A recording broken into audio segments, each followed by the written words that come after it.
Welcome back to the LCS Countdown, but we're narrowing in on Game 1 here, Day 2 of the first week of the summer split. As I mentioned earlier, every 1-0 team faces a team that lost yesterday, with Clutch looking to take a win off of Cloud9, Fly looking to do the same opposite Golden Guardians in Game 2, and of course TSM aiming to keep the streak alive versus CLG. Now, with the Academy Showcase after the cooldown tonight, featuring TSM Academy and Team Liquid Academy. Oh, we're already playing to the underdog narrative with every single match being 1-0 versus 0-1. Yep, without a doubt, without a doubt. But I'm hoping for a competitive split, so maybe we'll see things kind of shake up a bit today. Now, going into the summer split opener, Cloud9 came out swinging versus FlyQuest and proved themselves to be that terrifying top 3 team from last split.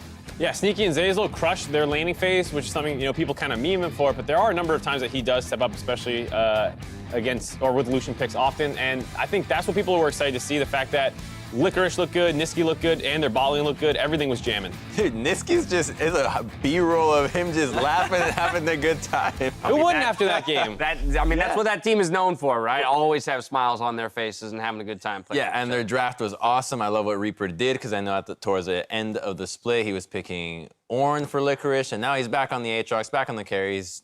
This is what I like of Cloud9. And it wasn't easy, which I think is what people are kind of excited to see. It was another one of those kind of comeback games after a bad Dragon fight. They stay aggressive and they find some more. And so the fact that C9 is always looking for their opportunities is what people really like about this team. On the other hand, Clutch certainly tried to cook up the same level of aggression, but had trouble executing versus Optic yesterday.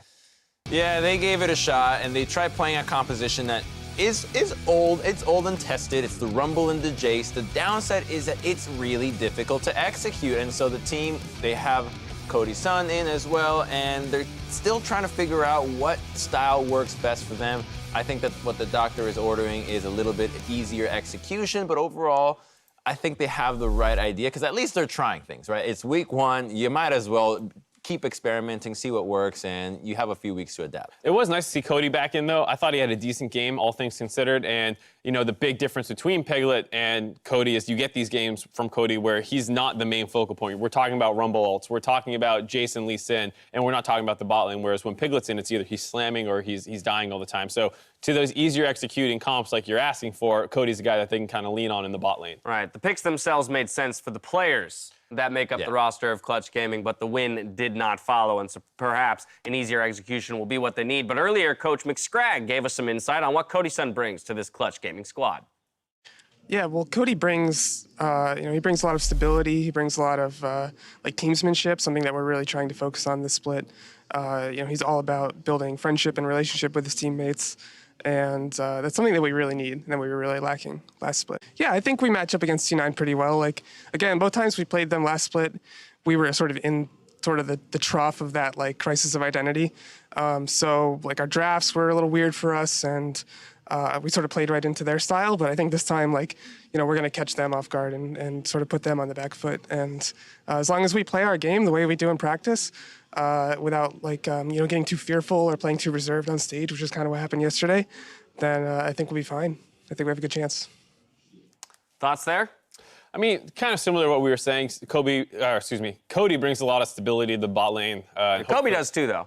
I don't like Kobe in the ball lane. Keep him in the jungle. That's true. Keep him away from the bottom. But yeah, some seems like stage nerves as well. First game back for him and the team as a whole. So, hopefully they settle in a little bit more. All right. Well, with that, I want to get your predictions for the day, as we've got 3 minutes till that first one kicks off. And there we have it. Much like yesterday, there's only one disagreement. StatsBot, though, jumping in as well to weigh in on it. That Golden Guardians FlyQuest game is the only one in which you guys differ, and so with only one difference in the predictions, it seems like the perfect time to bring back the weekly wager for this summer split, and it will be that second game. Joel, please tell them what they're playing for. All right, so the winner gets to be a PA for a day. I'll take you under my wing and make you do all the stuff I don't like to do anymore. That sounds awesome. What stuff? That sounds awesome. Hold on. And to clarify, when he says the winner, Yeah. He really means basketball. the loser. Okay. The loser wins a day. But Yeah, what is yeah. something a PA would do that you don't like that one of us would be forced? Is there like something in particular? You trying to ask him to give away trade secrets I'm right just now? trying to figure out what On we're air? getting. What are we getting into? Nervous. No, He's don't be nervous, Mark, nervous, Mark. 'cause he's Just already let wrong. it wash over you. Thank you very much, Dwell. Appreciate that as always. I'm sure you guys will be in good hands. Whichever one of you loses out on this. Let's discuss that game too, though. Crumbs, you went for Golden Guardians, whereas Mark Z, you're looking for the bounce back on FlyQuest. Well, StatSpot, first of all, he's in StatSpot's. he He's did in agree with you. #1 place and agreed with me. Went so 4-1 there you yesterday go. for anyone who's, wondering. And No one cares. Golden Guardians won a game. They look great, right? Yeah. They're 1-0. Yes. FlyQuest lost Facts. yesterday against Cloud9. Did not look too good. Okay. I didn't. Hey, All right. FlyQuest look fine. Viper. Yeah, Viper stole a kill, but I didn't like the Vi pick. I did not like the Vi pick, and that's my problem. Yeah, they're not gonna like instantly pick Vi again today. Yeah, but they can have a better jungle pick. It was close versus C9, one of the best teams in the league last year or Okay. last split. Yeah. And they could have won that game with a little bit better execution. It was very close back and forth. It's going to be a contentious one. Okay. Mark Yeah, your all right. calendars. That's game 2 of the day, but it's time for our first one. So we're going to toss it out to Freak for the call. Thank you very much, Dash. Welcome to the Battle Arena. I am Freak. To my right is Kobe, and Clutch Gaming and Cloud9 are going to do battle in about 40 seconds. Fair enough, Freak. I really like the arguments there on the analyst desk. Wish we could get a little bit more confrontation before they send it over to us. Where are But you sitting on the vibe? They did. Well, I mean, we'll get into that into the next game because it's not really relevant. Yeah, to it's this one. valid. But Cloud9 coming off their victory yesterday, I thought looked very similar to how we saw them last split. Yeah.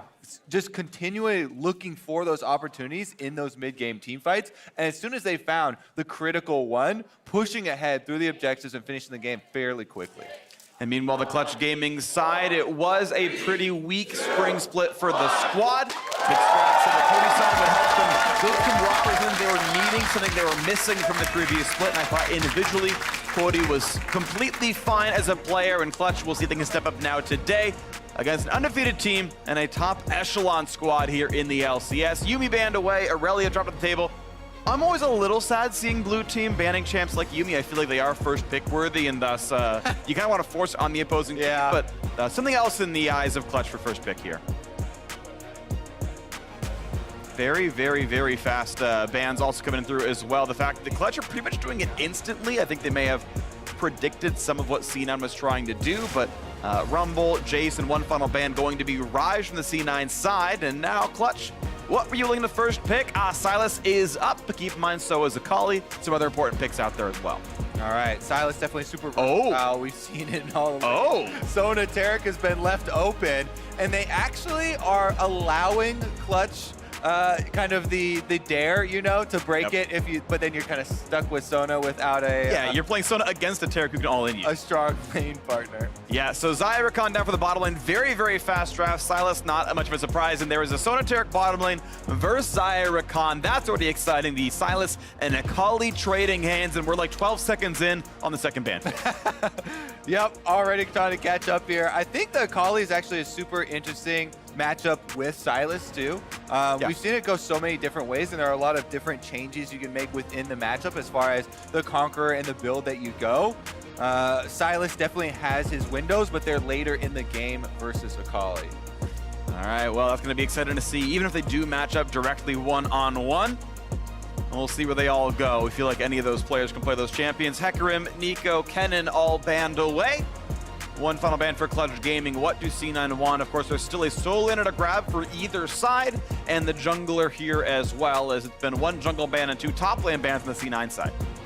Oh, Now double Kindred as jungle well ban. being followed up here. Interesting because, like, the Hecarim makes so much sense with the Sona Tarek, the super hard engaged damage jungler. Kindred also can make a lot of sense with this team fight composition, but it's in a much different way. It's not your hard engaged, so you have to get that from somewhere else. And they're just kind of taking off another one of those high damage junglers that has another ultimate that can save the Sona. Also, Kindred versus Rek'Sai tended to be a bit Kindred favored, if I understand correctly, which means that it kind of opens up the Rek'Sai pick pretty easily, baits him into it, so Lee Sin grabbed right away. And a Pyke coming in as well, and that is either it's a funnel strat or it's a solo lane Pyke right now. So getting their inspiration from Wonder over in G2, because Zyrakon's bottom lane, and that's Pyke top blind. Yes, it is. Okay. Let's go. I mean, it's flexible. You can play it mid as well. It That's doesn't have to true. be top lane. Yeah. Pyke was a premier mid laner for quite a long stretch in solo queue, but I definitely expect it to go in the hands of Huni. And now we get Camille top lane with the Rek'Sai coming through as well, so very exciting. We are seeing some different looks out of these teams. Solo lane Pyke, that is exciting. Camille back outside the jungle, also pretty cool, so I'm very hyped about this one. So Camille actually is a really interesting last pick to me. The ultimate, the Hextech ultimatum from Camille is so good at actually getting the kills onto Pyke. The hardest thing with Pyke is locking him down. He's so slippery, has all this disengage, can get into the deep waters and go invisible, but Camille is one of those champions that is so good at all-inning Pyke. This top lane is going to be a battle. Huni and Licorice, this was one of our premier top lane matchups. Yeah. And they are gonna go take it to 11.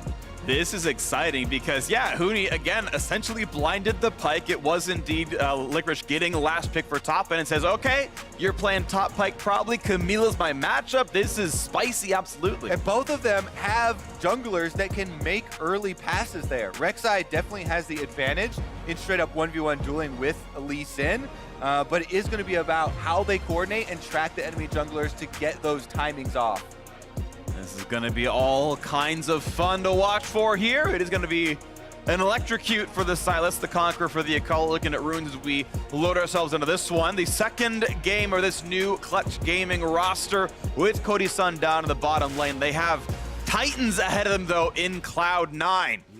And now we've got C9 themselves hoping to keep that winning streak going. Over for 2-0. Start out the LCS Summer Split. Ping's already going down in the C9 jungle here.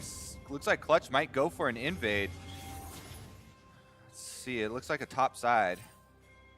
Welcome to Summoner's Rift. Well, of course, Pyke can be very good level 1. That Q can be pretty nuts, so can E-Flash.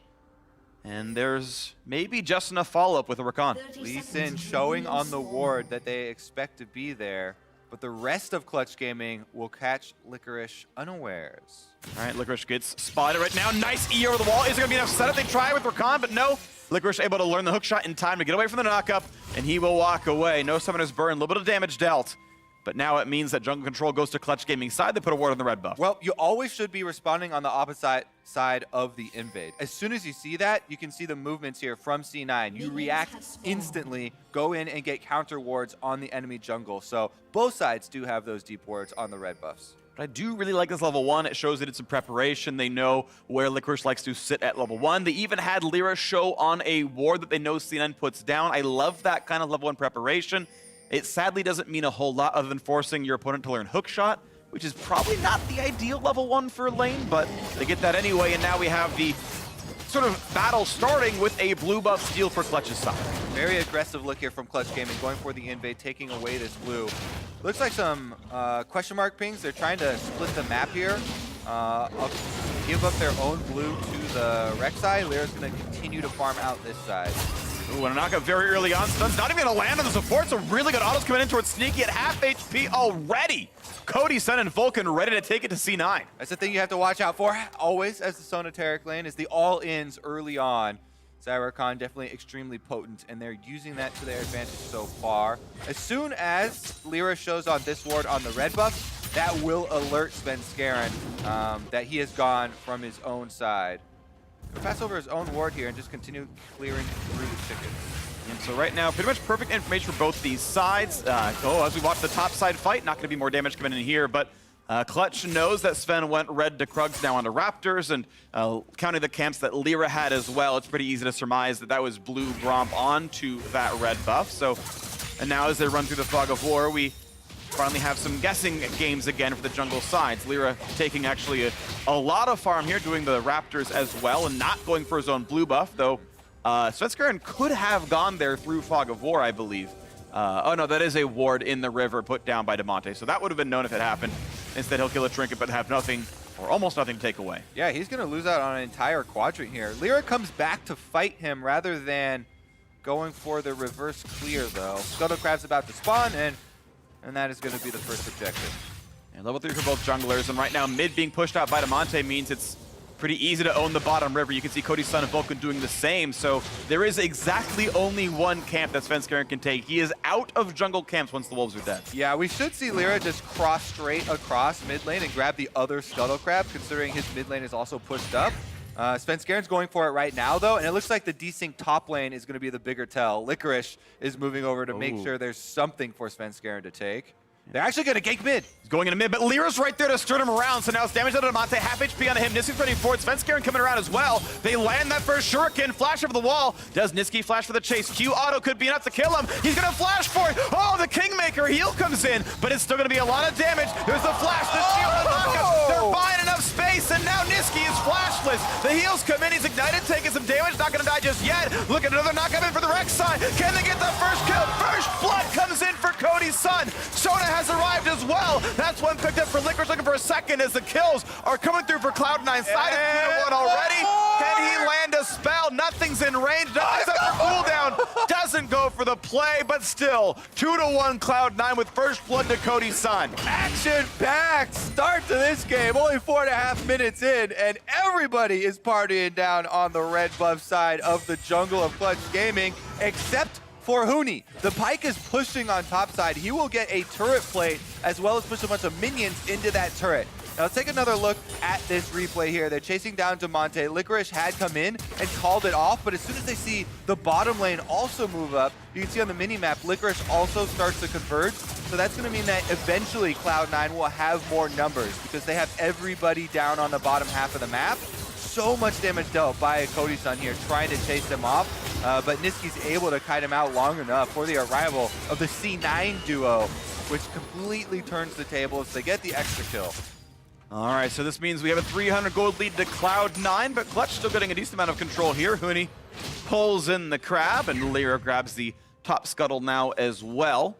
Huni, though, sadly is still down in farm as Licorice comes back up top lane after the recall, after running TP, and has more items and more CS.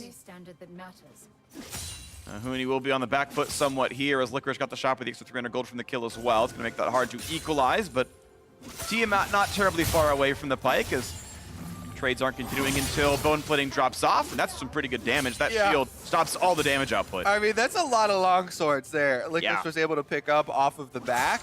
And we talked about earlier the Hextech ultimatum, so good for Camille here in the 1v1 with Pyke. Definitely has a huge advantage, so Huni's going to have to be very careful.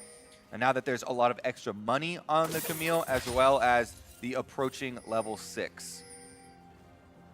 You can see Niski having to play very far back right now, is being pushed around by Damonte a bit, who has that assist to his name. Items roughly equal across those players, Huni left sitting under turret without too much difficulty.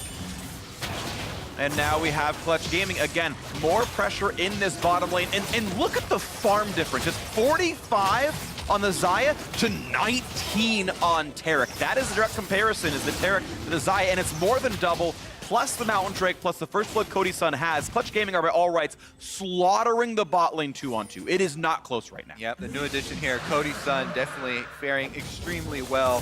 Son of Taric usually going to get a little bit behind, but not this much behind in lane. Yeah. Versus the Xayah Rakan. The really aggressive looks. Also, the roam up into the jungle was while there were more minions killing off their opponent minions, so a lot were denied there.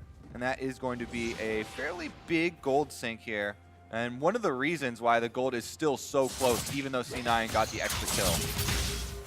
Well, we can see as they pass once again by each other, the mid laner is still a bit close, but Damonte is winning in farm overall. This is actually largely a several lane lead. The jungle's up in farm, mid and bot are doing quite well. It's actually really only Licorice above Huni as far as laning phase leads here. You can see the gold, despite the extra kill, has now down to an only, well, it's actually back at 500 as ways go, traded back and forth, but you know, it's pretty close here overall as a game. And Clutch Gaming, I think so far, being somewhat impressive. You came into this split, you would maybe not expect them to do well against C9, but this game doing pretty well so far. Lyra now backfilling into the bottom lane as Damonte running by as well. This is a 4v2. there are no ults for the C9 duo. Second plate falls, third plate gonna drop now as well. And how far back they have to play, threatened by the dive. Yeah, this is a completely split map right now. Cloud9, weak side down on the bottom. Meanwhile, top side, Clutch Gaming's weak side there. Huni's having to defend against all the looks from Licorice and Svenskeren roaming around. Big cash in, though, on the plates on the bottom side for Clutch Gaming. Very nice power play there to push in and get some gold out of this advantage.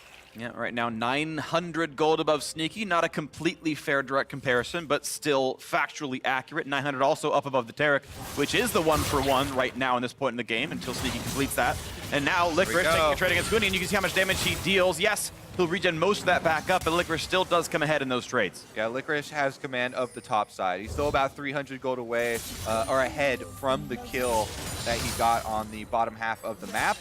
And as you can see, trade goes pretty close to even as the potion and passive from Pyke, though, can heal Huni back up.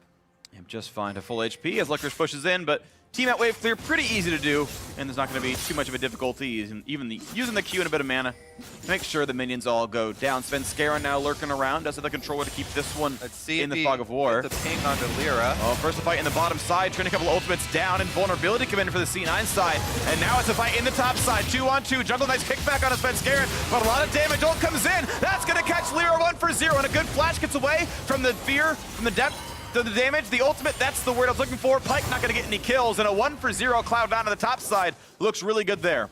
Yep, both teams playing off their strengths here. C9 trying to focus on the top side. They do get the 2v2 advantage. Niski roams up there, but it's too late, and that gives Damonte an opening to go for Clutch Gaming's advantageous side of the map. Again, passing on bottom. This will be the turret. First turret kill going to go over to Clutch Gaming, as well as every single plate. Plate number 4 and a 10-minute first turret. This bot lane is working wonders. Cody's son, the roster changed this split, and maybe Clutch turned their fates around with this player upgrade. Here's another look at that. As the camera was up here, I was going to see if Svenskeren was going to get a ping on Lyra from the passive with Rek'Sai. He immediately goes in, gets the knock up, stopping him halfway through as the Hextech ultimatum came from Licorice, and he's able to flash out of Huni's ultimate, but you can't flash Rek'Sai's ultimate. Nope. Big difference there. Pyke ultimate gets flashed, no execution. Rek'Sai ultimate gets the kill under tower. Yeah, death from below, not able to land right there. X did not mark that spot. And you can see this game now. Cloud9, though, I want to point out that because of that turret being killed by Clutch, Cloud9 down in gold, Clutch winning through the bottom lane substantially. Reaver done, now a fight in this top river. Yeah, we're going to have a fight over this Rift Trail. C9 have one less person, though. Sneaky cannot join. There is no Sona here, so it should be a Clutch Gaming objective. It's theirs, absolutely. There's the eye, going to be picked up, and they've still got 3 minutes to work with before plates drop.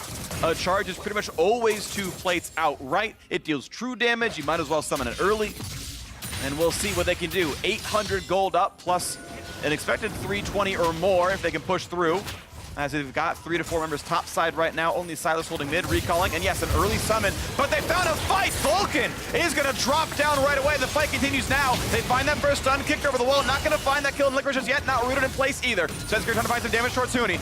Goes for the ult, gets some decent damage there, blasts over the wall, but he's not invisible, and the damage is gonna come through, plus the extra kill for Niski. It is 2 kills picked up right now as Vulcan's already respawned, making that a 3rd overall. This is an absolute crush of a team fight, C9 side. Yep, C9 rotating everybody up there, and Svenskeren on this Rek'Sai is absolutely on a tear. Finds the extra kill onto Huni, allowing now Sneaky and Zazel to get some turret plates of their own.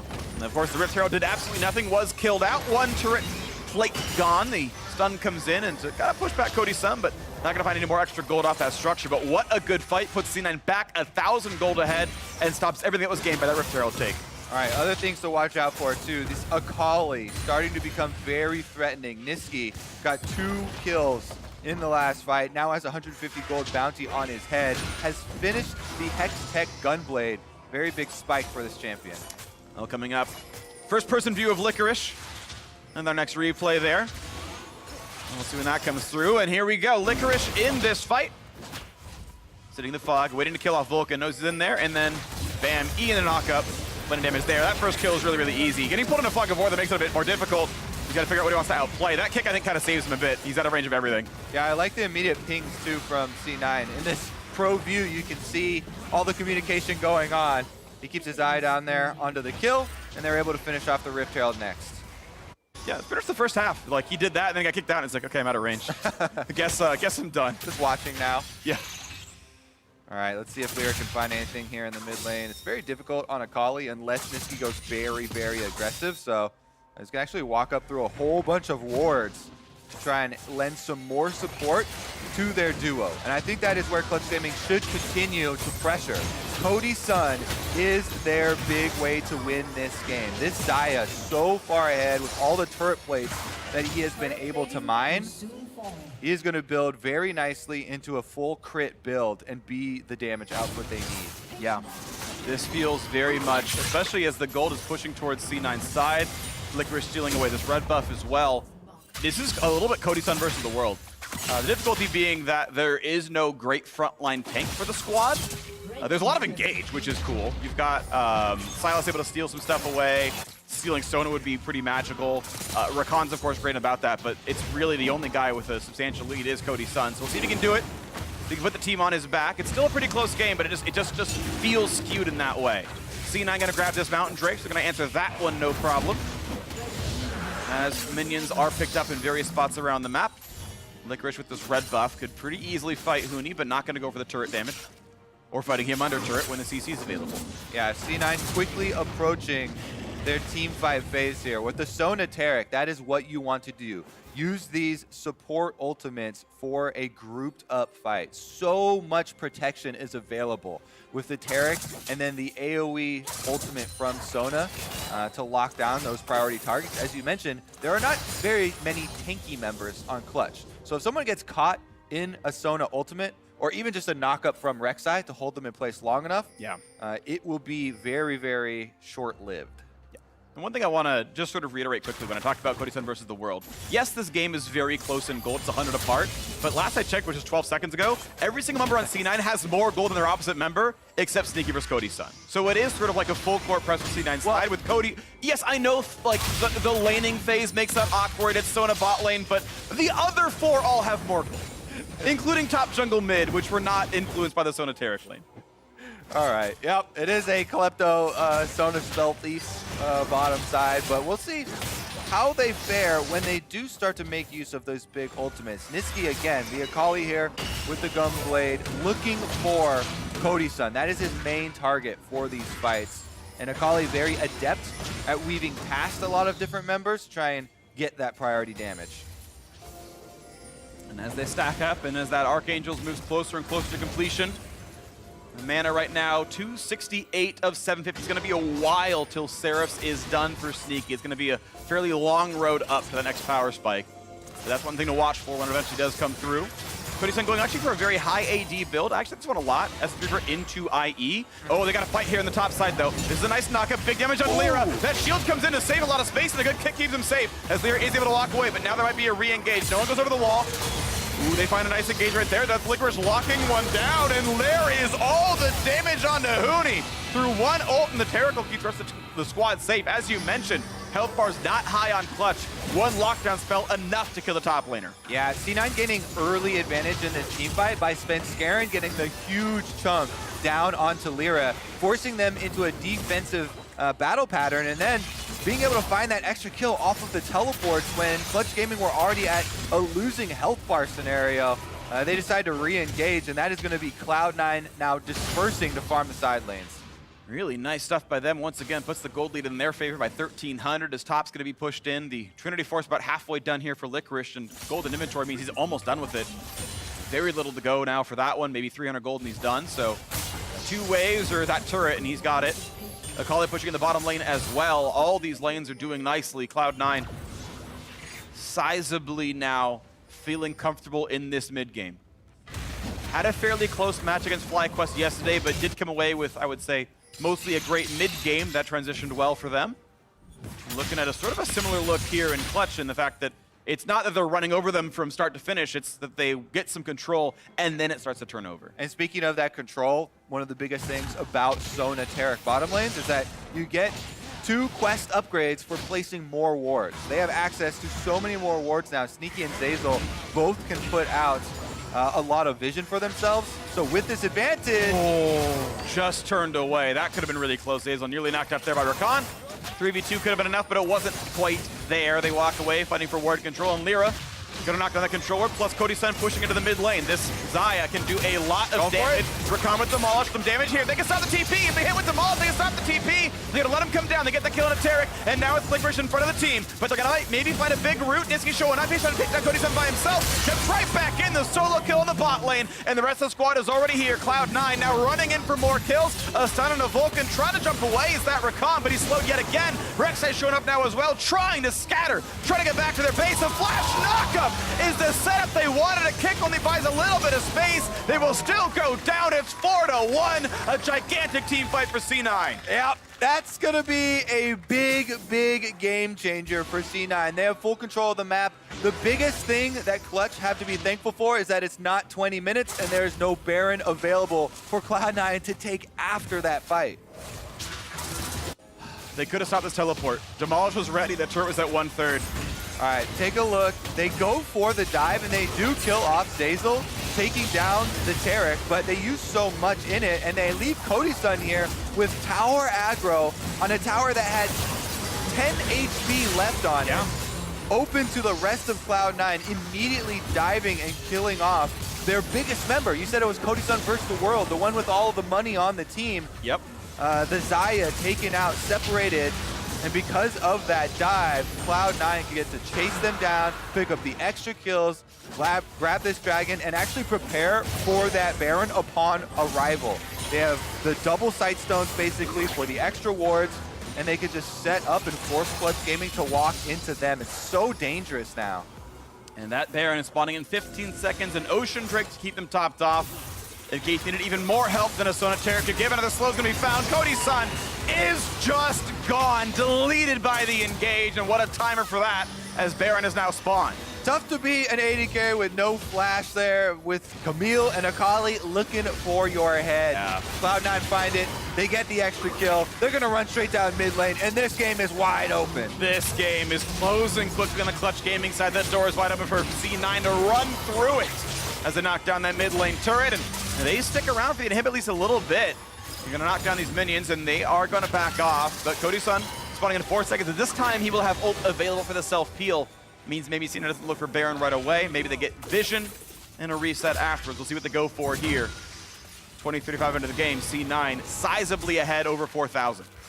Cloud9 did extremely well in Spring Split, went to Korea in the offseason, were very public about their boot camp and training over in Korea, really focused, and it seems to have paid off. They've picked up right where they left off from last season. Extremely quick games here, winning a lot of these mid-game team fights.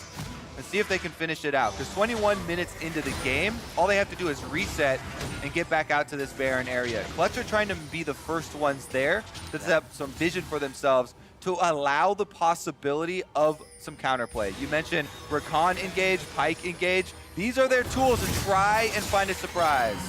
Nice scouting right there by C9. IE is done for Cody Sun, so this might be the one moment they look for. They get the separation on a one, looking for the kill on Demonte. Pops his on his hourglass, now looking for the re-engage, but they're invulnerable as CG tries to come in. There comes that first kill. Demonte is gone already, and it's 5v4 as C9 runs for more kills. Looking over the wall. There's the knock-up onto Huni, looking for the kill. They might just find him. He tries to run away, finds the stun, and a blast cone goes to even more safety. And now Cody Sun is the front runner. He's the one who might be found out here. A turret to put themselves a little bit of space. Look for the crescendo, look for the stun, not gonna find that just yet. The feathers come back, they don't find the stun, but they will find that kill as Vulcan drops down. That's one trade back though. Cody Sun does find some shots, and death from below will not land as Cody Sun is gone, and Pyke is gonna fall as well. Lyra versus the world, Baron could be in C9's eyes. Yeah, it has become a bloodbath here. Cloud9 just chasing Clutch all over the map. No area is safe. You've got towers, doesn't matter. You've got jungle creeps here, doesn't matter. Baron is alive, doesn't matter. They're gonna go for all the kills. And they are getting so far ahead now. This fight right there, it's a great pick. They find Demonte, and Licorice just starts it right off. All right, take another look here. Big chunk on the top side, using Taric ultimate offensively. I like this look. they just pop it early and know that they can go get a huge health lead at the start of the team fight. They fully engage on Damonte. Even though it is Silas, you've got the Taric immunity, so they just chase Clutch Gaming off. And again, they split and they segment this team fight. Clutch have to scatter here. Clutch have not had a single team fight where they've been able to set up on their terms with their engage. It has been Cloud9 dictating the pace of this game, of these team fights, and of the end as well. Huni tries to get over the wall there, but Niski walking out of range means you don't teleport if you don't hit it. Yep. And he almost hit Sneaky, but Sneaky turned around. Almost got him in the edge of that one. But now Fight continues once again inside the pit in the vulnerability. Well timed to keep Niski safe. And Clutch just cannot buy that kill. They force the ults out, but the healing coming back in. C9 back to pretty much full HP. Yeah, those are two pretty big ultimates. With no Akali ultimate, the full 100% to 0 threat on Cody-san is greatly reduced. And that is also the Taric ultimate. So this is Clutch Gaming's chance. Trying to force the fight without Taric ultimate. Can they get their way in? Niski now looking for the flank. Huni half HP. Oh, it's a 4-man crescendo. The stun bolt not there just yet, but the feathers fly. They find a bit of damage, and a stolen crescendo does a little bit now as well to push them back. Niski low on health. Licorice does find that first kill, though. Lyra isolated from the squad. Couldn't flash away, and C9 still come away with the kill. Hey, Sneaky comes up with a big flash crescendo. Now the doorway towards mid lane is actually open. They're splitting. Half of them going back to the Baron, though. Looks like just Licorice and Sneaky trying to take out that tower. And they're making sure that Baron's not being snuck, and then if there's any recalls, maybe they can stop them if they're doing it, obviously. Huni is sitting around. He might be the one to try to turn this one. There's always that small possibility something goes well for him, but it's all in fog of war. Looking for the Q, looking to pull someone around, but now he's gonna run away. Licorice is here, finds the stun, but also slowed. Gonna stay alive, but he's gotta somehow steal this. Vulcan coming around, Damonte here as well. This is a tough fight, but one that Clutch needs to find a way to win. Akali ult stolen now by the Silas. Goes in for a bit of an engage. That's big damage for Damonte. Almost knocks down Sneak, but the shields are just too much. And now it's time for Baron. The kills are still coming through for C9. Only the Taric falls. That spite's gonna land. And Cloud9 come away 2 for 1 with a Baron on top of it. Yep, and they're gonna continue looking for those kills. Licorice goes in. They're gonna find Vulcan a little bit. Oh, over the top goes the Rek'Sai. And now where can they even run? The outer turret's already gone. Look at the next stun, a nice flash in for Licorice. Crescendo, not as amazing, but it's gonna be fine. It's still C9 so far ahead. Niski once again spots Lyra, finds that first slow, looks for round 2 as soon as he can, but a ward hop keeps him safe. Well, it's gonna stop at 4 to 20 in kills, but that inhibitor is gonna drop. Yeah, it's not gonna stop at the kills anymore. Baron buff is on, so there should be some turret destruction here. Cloud9 actually looking like a reset.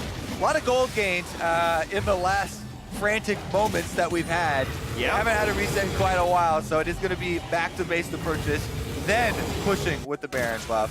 Here's another look at how they started out. Remember, there was just a fight before this where they killed off Lyra, so C9 knows there's no jungler. That's why they're forcing so hard on this Baron, and Clutch Gaming know that this is their chance. 4v5 with Baron damage going, 2 members left in the pit. Maybe they can create something with the chaos. They try and converge, but Sneaky with all the shields, the barrier coming through, too much protection and not enough focus from Clutch Gaming to be able to pick up that kill. So C9 get the Baron, they get the reset. They are not only rich, but also empowered to push. Yes, they are. Still 2 minutes on this 1 second. Mountain Drake was picked up during the replay. They stopped the siege and picked up the neutrals instead. Now they got all kinds of time to take a lot over. Now looking for the hard engage. They're going to get that kill. Nice pick up there. That's good by Vulcan. And a nice kickback. Oh, no, not going to find that one. Licorice actually going to stay alive. He's going to be okay on this. Very good look here from Clutch Gaming. Vulcan knows that they have very little chance if they let the Baron team push up to the towers and play it slow. So he goes very fast, flashes in with the Recon. They get the kill onto Sneaky, and that might buy them some time in this game. And that's where it falls, and it's pretty easy for Kala to walk backwards. So 1 kill is nice, but it wasn't a very big shutdown. Sneaky was mostly assist heavy, so pretty bare bones one there. Yeah, it does buy you time though. While he's in the death chamber, the gas is off from Cloud9. They're not pressing ahead on inhibitor turrets. And those are the things you have to look for. You know, you're so heavily behind in this game. It's always nice for me to see teams in that position looking for the killer instinct, looking for those offensive plays to try and fight their ways out of it, rather than just sitting back and letting it happen. No, I totally agree. You think about what are the odds that Clutch win this game? It's, 9 to 1 or something. So you should take an 11% play. That's already better than your odds of winning the game. So anything with those odds is actually a better chance to win. This is, of course, a pretty foregone formality to get that kill on Sona. That was a nice one. but still 40 seconds left to siege here for C9. They've got a lot of window, at least enough window to knock that inhibitor if they want it. They're playing a little bit slowly here, but they have Sona back. Mid cleared, now walking towards the bottom lane to join up with Licorice's Camille. And this should be second turret bot lane gone. Yeah, Licorice Camille, by the way, is 6012, 700 gold bounty with GA active on him. Yeah. 3 item power spike. This is an extremely scary level 16 all in. That is basically just going to pick a target. It should either be Cody's son or Cody's son and finish that one off. Demonte without Zhonya's is an okay target, but I agree, Cody is the optimal one here. Looking at some wave, not gonna happen just yet. There's the stun, there's the dive in towards Demonte. It is indeed. A lot of damage coming across. There's invulnerability, and 2 kills picked up very quickly. Huni cannot get away either. Make it already 3. Now down for another one. They're gonna find number 4. Lyra gonna drop without a casualty. C9 gonna knock down the bottom inhibitor turret. The inhib will follow, and the Nexus is in their eyes right afterwards. Cloud9 will be undefeated after week 1 of the LCS, coming back in summer in style. A lot of great games out of Licorice here. The whole squad looking pretty solid, picking up where they left off. A top team in the LCS. One of the Titans here, expecting them to go to Worlds, and they still look on form. C9 2-0, padding the stats, knocking down the Nexus.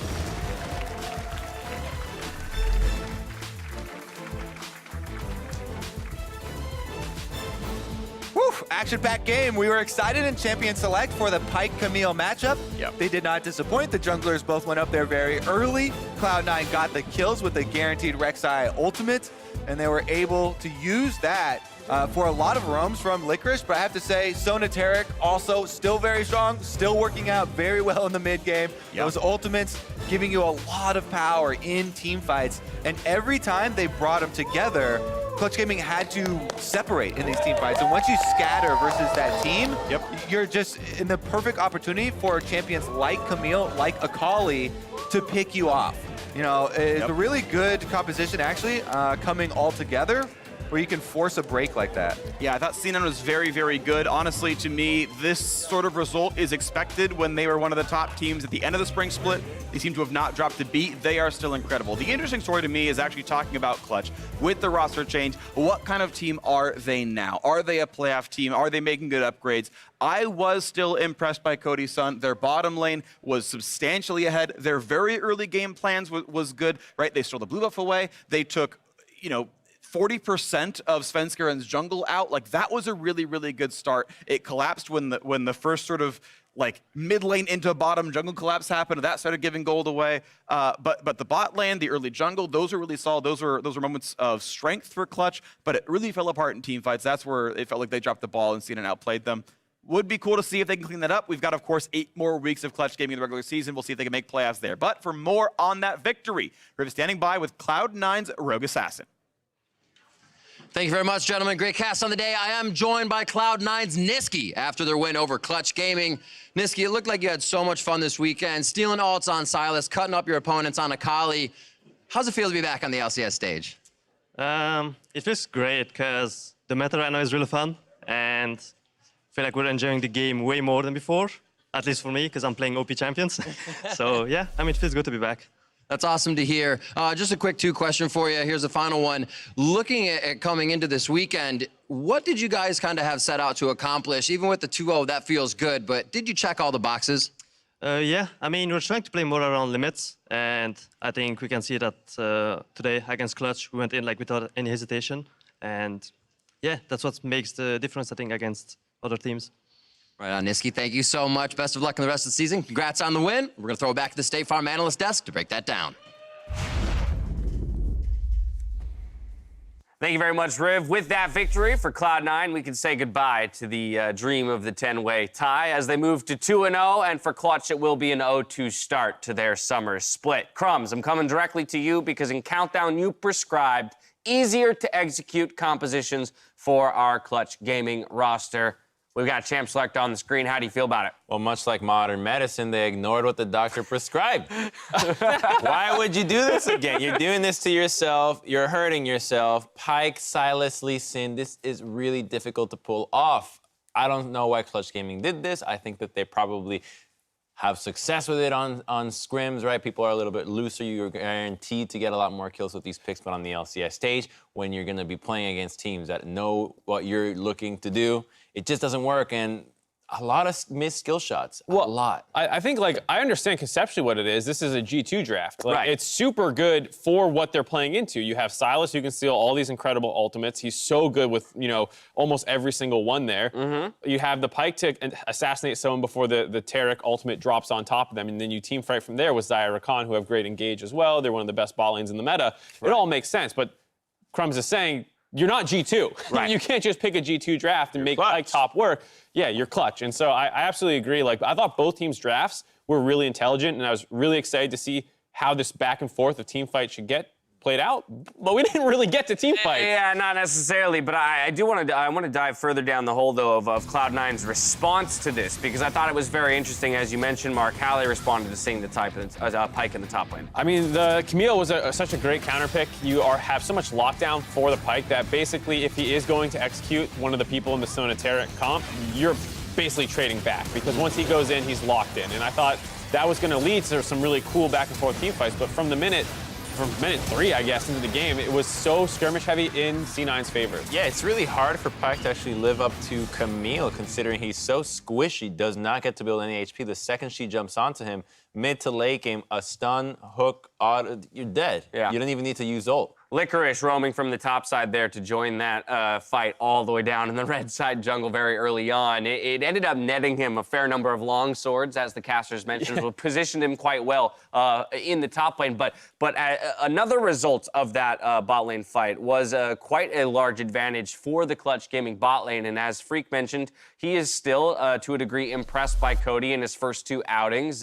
Seems to be a serviceable ADC, but as you guys mentioned, we never get to the stage where he's then able to kind of, push his team towards victory and actually carry out. But then it's also, you're up against Sona Taric, bottom lane. If you don't get ahead as the AD carry, you just really messed up. So I kind of expect anybody that goes up against the bottom lane of Sona Taric with a regular matchup to be in a position to get a CSC, to get a goalie, because the other team just is trying not to die. They're not trying to win the lane. They're really just trying to survive. So that does present the opportunity for somebody to get ahead, and that's just Cody doing his job. I wouldn't say he's going above and beyond being expected. I would say he did a little bit better than expected. Like, they had a pretty substantial lead already over the Sona Taric. It's around 20 CS when they had to go, save their mid and jungle who were getting killed on their own side. Right. You give up all bot priority while you do that. They still converted into a fair number of turret plates. Then they rotated top and they're grabbing Rift Herald. Like, I thought the play, not just Cody's particular play, but the whole team's play around Cody was good. And I think, if you're having a more stable top side of the map, if you're not playing in the Sona Taric come late game, like,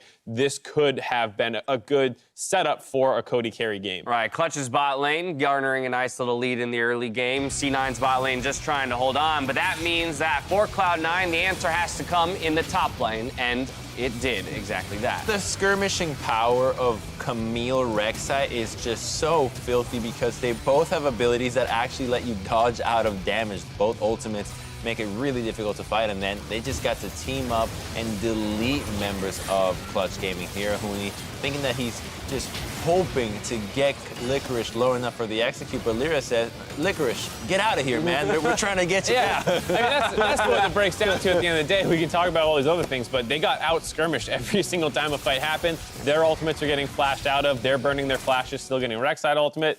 They're kicking the one guy you're on top of away so he can live. It was a disaster. Yeah, peculiar game, because while the gold was still close following a lot of these replays, it really did feel like Cloud9 was in control once we crested that 15-minute mark. I would say in large part the game-deciding replay here at 18 minutes into the game. A 4-for-1 in favor of Cloud9 in mid lane. Mark, you see some of what you're talking about with the Pike's potential to zero somebody out in a fight, not even having to use his ultimate there. But again, the response from Licorice's Camille in being able to lock him down and make sure that no resets, no Pike really takes off in this game. Yeah, I would love to see these kinds of team fights when one of the team doesn't already have 8 more kills than their opponent, in which I don't think that they need to give all those up. So, like, that was one of those cool moments where you hopefully could have seen how these team cons interact, but because they're so far ahead, the Akali just shows up and obliterates Xayah.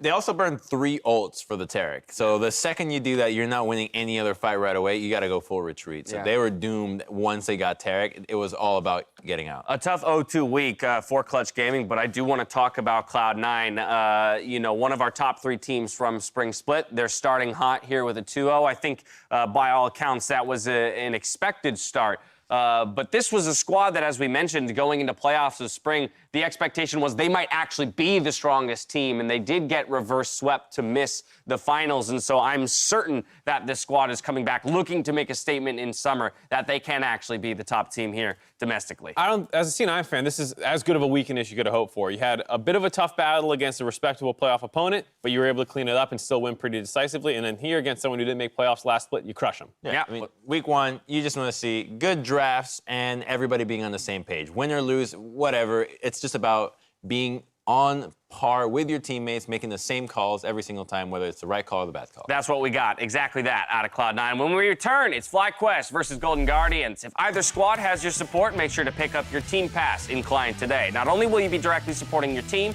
but you'll get an Icon Ward and Dragon Slayer Braum Chroma, all in the team's colors. We'll see you here for Game 2 after the break.